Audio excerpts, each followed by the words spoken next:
Now departing, the Railway Podcast. Hello and welcome to the Railway Podcast special broadcast with me, Staffan Sporre. And me, Ulf Karlsson, for this final episode from the FP2 R2DATO final event. And after hearing about the project overview, the technology, the research point of view and the suppliers, it's now time to get the railway undertaking and infrastructure manager perspectives. Giving us their thoughts on this are Jean Baptiste Simonnet, Jasper van Zanten and Josef Malas. Who they are and where they're from, you'll soon find out. So I will start off by saying a very warm welcome to the Railway Podcast to Jean Baptiste Simonnet, Jasper van Zanten and Josef Malas. Thank you. Thank you. We have a tradition in the podcast that our guests start by introducing themselves. So, who are our guests and which part of the railway do you represent? Starting with you, Josef. Thank you. My name is Josef Malas, and I'm the International Director for Railway Affairs at Trafikverket. But before that, I was actually a part of this project together with Jean Baptiste and the team a couple of years ago when we did the project proposal, etc. My name is Jasper van Zanten. I'm representing Dutch Rail here. Dutch Rail is an operator from the Netherlands. I'm now 2 years in this work here, 20 years at Dutch Rail. My name is Jean Baptiste Simonnet. I'm working for SNCF. I'm now Deputy Coordinator of Europe's Rail and a System Architect. I was working for R2DATO since the beginning, shaping the master plan, then the call for project and coordinating the project proposal. Since the beginning of the project, I'm leading system architecture and system integration work package. And here we are at the final event. How much have you been looking forward to this? That's a great opportunity to conclude 42 months of work, or much more even. It's 30 years of European railways that converge also to automation and digitalization. Yes, I was looking forward to this because physical meet everybody who you work with, and also hear a lot of interesting things from other work packages you were not involved. For me it's super interesting because I was there in the early days and then we were discussing ideas, and these ideas are today something more concrete. So I'm really happy to see the journey that the team has been doing since the early days. So super excited. Yeah. How has it been to cooperate with other countries, other cultures and colleagues from all over Europe? Yeah, you have to respect that we have different background, different challenges, etc. But the purpose with the project and with the whole Europe's Rail is to try to solve the common issues that we have, because many of the challenges that we have are not unique for a country or one IM or whatever. They are common for Europe, and therefore the solutions should also be common and not customized per country. Jasper, which result or innovation coming from R2DATO do you expect to be applied in operation? For our country, and we as operators think that there are several potential technical enablers here, and then I think of ATO, remote preparation, remote terrain operation, that are all subjects that can contribute to work more cost efficient, and also in favor of the customer, that we can have more capacity on the same track. Especially in the Netherlands, that's a challenge. In Sweden as well, I assure you. Jean Baptiste, we heard you up on stage earlier. You were talking about this is not a system, this is a system of systems.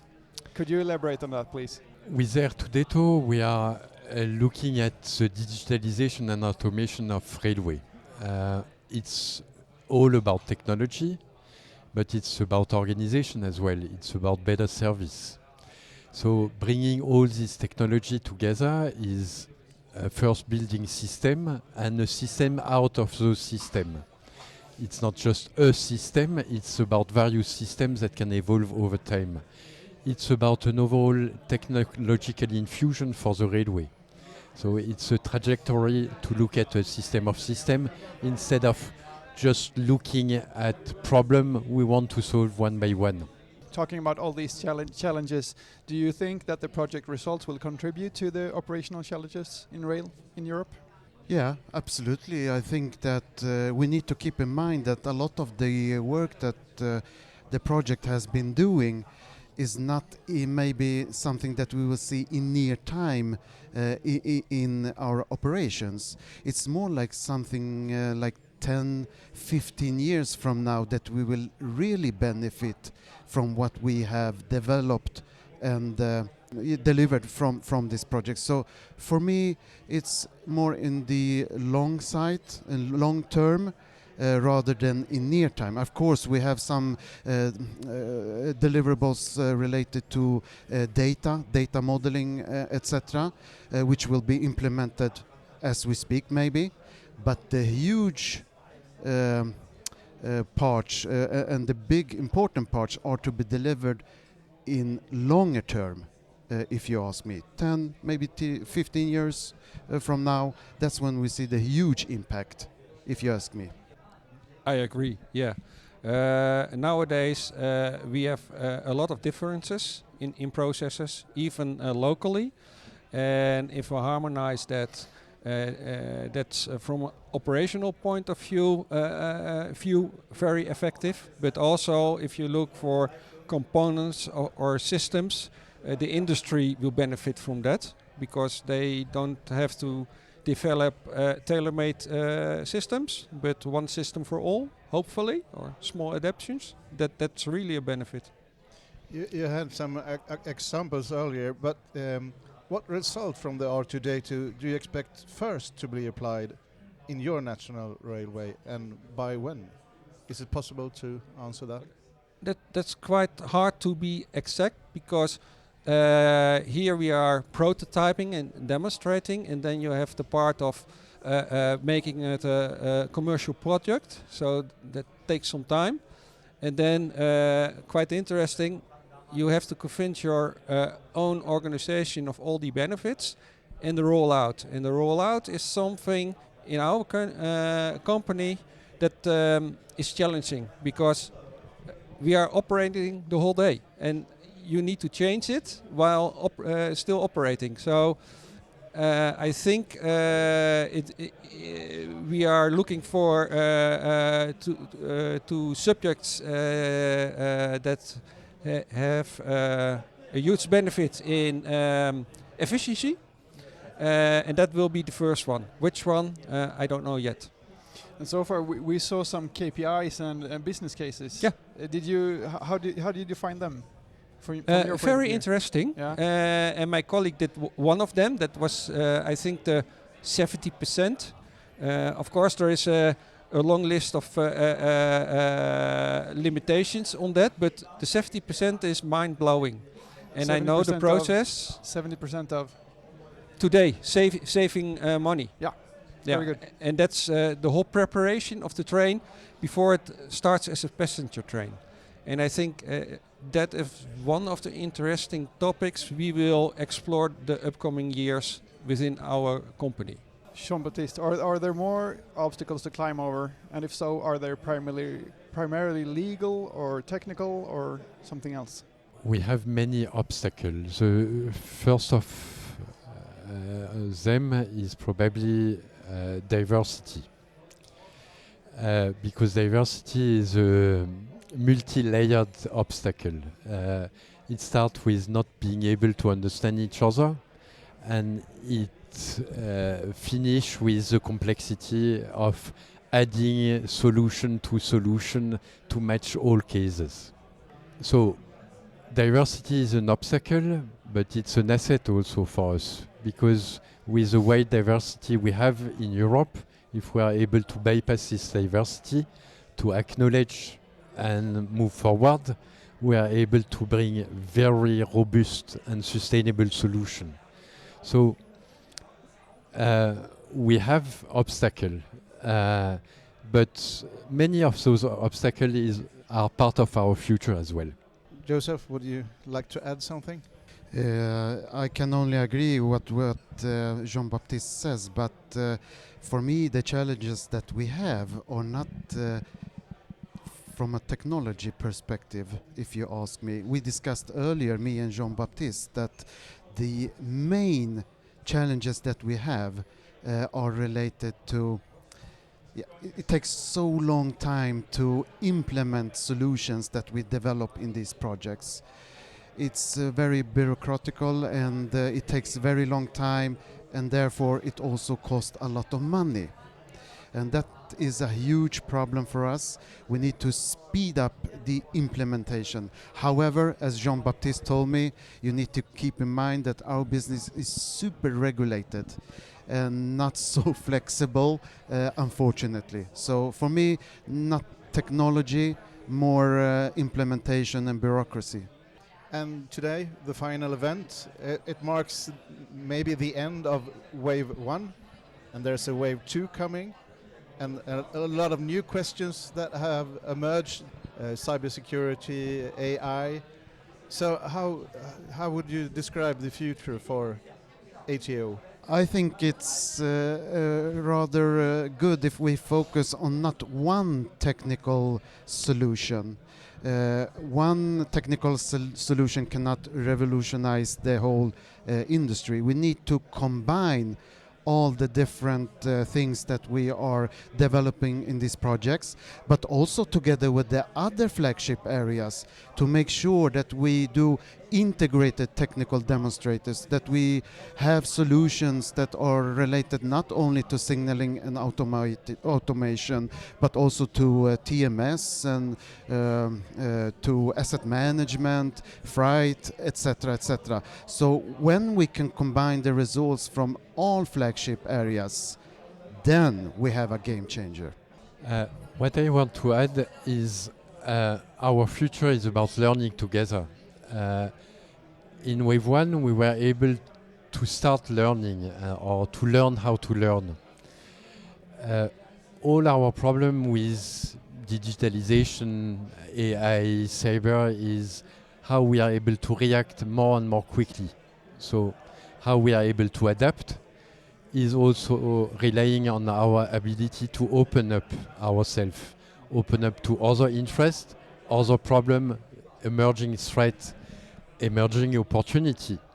So the main question is how we learn, how we integrate each other, because we cannot learn just alone. With Wave 1, we are progressing into this learning community towards true design community, able to tackle a problem, give a solution with unknown, with uncertainty, but progressing on this path in a collective manner and with common understanding and at the end consensus. It's a good way. We made really an important work just to be able to work together and solve our problem, acknowledge new problem. Wave 2 heritage from this. We have new challenge. We discovered new open point. We will discover new open point in Wave 2. That's all about research, but we are passing together. Overall then, would you say that this project strengthens the competitiveness of the European railways against other modes of transport? Definitely, yeah. Working together, make it a strong chain, especially for the European connections. That's step 1. And if we work more efficient, we can drop the price per ticket. And especially now gas prices are rising. That's promising. For us. For us, yes, definitely. And for the customer. Yeah. I can only agree, and I want to come back to that railway can only be competitive if it's reliable, if it's cost efficient, etc., etc. And it's exactly that we are trying to deliver on in this project. But once again, I have a huge respect for that it takes a lot of time. to get the things in operations. But yeah, the challenges are common and the solutions should be as well. So I'm looking forward for the next wave, working together with you guys. I just want to add one word. Except Europe's Rail, there's no safe place to work together. Europe's Rail, and especially our project, is a trust environment to be able to discuss, sometimes to disagree or find new agreement. And with such a project, we are able to act as an industry. Railway is an integrated system on a continental or even beyond the continental scale. So working in such an institutional partnership is a must for our sector. It's an asset for our sector to be competitive towards other mode on a global scale as well. It's the time's running up. Have we missed anything? Is there anything else we would like to add from the IM or RU point of view? Well, I can add something Jean Baptiste already started with. The first wave was learning to work together, and I think internally for the second wave I'd like to work also together with my colleagues, because we are all enthusiastic and we are looking to the same direction, but our company is running the business and we have to take them with us. So that's, for my personally, one of the things I'd like to point attention to in the second and third wave. How do we do that? How do we get all our colleagues to get on board on this, to share this journey? I think we are already on board. Yeah. And the main challenge here is to make sure that we all get at the target at the end. And yeah, based on what we have done so far, I'm very optimistic about the second and maybe even the third wave, and hopefully we can deliver together. I'm super positive. And by that, we will let you to participate in the rest of the conference. A big thanks for being part of the Railway Podcast. Thank you. Thank you. Okay, Thank you. very Appreciate much. it. Okay, any main thoughts on this event? Well, as we promised from the beginning, it was really interesting, of course. And To say the least. absolutely, and it strikes me that all of these types of projects all kind of aims to add solutions to the same problems when it comes to punctuality, capacity, and to some extent safety as well. But this one also reaches out more towards availability and reducing both costs and disturbances. So, well, I guess there are some more perspectives on these projects than on all the other ones going on in the world. Yeah. And of course, these with the automation, it creates a couple of new angles on those problems, and that's really interesting. I reacted though to a poll during the event. All of these, what I said above, I mean capacity and punctuality and so on, that was believed to be the largest benefits from the R2DATO, with a small number from the poll pointing at traffic information. Oh yeah. And I think that traffic information could really have higher potential than that. I think there's a lot of potential in the traffic information. Yeah, automation in that. Yeah. Yeah. But What about you? my main concern maybe is, are we as passenger ready for this? Maybe it's more comfortable in short lines when knowing that the next station is manned, but what about like in our home country, where there are quite a long distance, no roads, no one comes to rescue you. Exactly. So, there must be solutions that guarantee your safety and but for like short regional trains, there's a large possibility, even in Sweden. I think so as well. Yeah. And some of these things were demonstrated during the demonstrator part of the day. There were very interesting demonstrators. There were 7 demonstrators. You were able to see 4. And all of them were fascinating. But I think the one that stood out most for me was the one about shunting and stabling. And that one also won the award for best demonstrator. From Netherlands. Yeah. If you go to the website for FP2 R2DATO, you will find links to the videos so you can see for yourself. Yeah. Check it out. I'm really looking forward to the next steps when all of this research and all of these findings become reality, when it's implemented into application and so forth. I couldn't have said it better. The future lies ahead. Yeah, and it's so bright you gotta wear shades. So there we are. Yeah. 5 info-packed episodes of a very interesting subject. If you want to learn more on this project, please visit the website. Just search for FP2 R2DATO and you'll find it. And we surely hope you've enjoyed. We certainly have. And by that, all from me left to say now is thanks for listening. You have listened to the Railway Podcast.